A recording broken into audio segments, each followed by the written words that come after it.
यहाँ आपको बताएं कि कराची समेत मुल्क भर के सनती सार्फिन के लिए बिजली का रियायती पैकेज तैयार कर लिया गया है। बिजली के फी यूनिट टैरिफ पर 17 रुपये 84 पैसे तक रिलीफ की तजवीज़ दी गई है। कराची समेत मुल्क भर के सनती सार्फिन के लिए बिजली का रियायती पैकेज तैयार कर लिया गया है, जिससे अपने नाज़रीन को आगाह कर रहे हैं। फी यूनिट टैरिफ पर 3 रुपये 32 पैसे से 17 रुपये 84 पैसे रुपए तक का रिलीफ की तजवीज़ दी गई है। इजाफी बिजली के इस्तेमाल पर फी यूनिट टैरिफ में 26.29 रुपये तक का रिलीफ दिया जाएगा। कराची समेत मुल्क भर के सनती जो सार्फिन हैं उनको ये रिलीफ के हवाले से पैकेज तैयार किया गया है, जिससे अपने नाज़रीन को आगाह कर रहे हैं।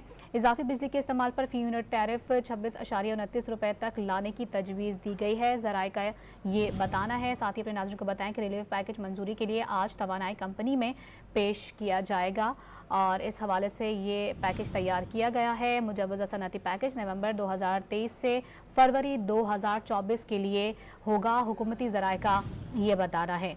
कराची समेत मुल्क भर के सनती सार्फिन के लिए बिजली का रियायती पैकेज तैयार किया गया है।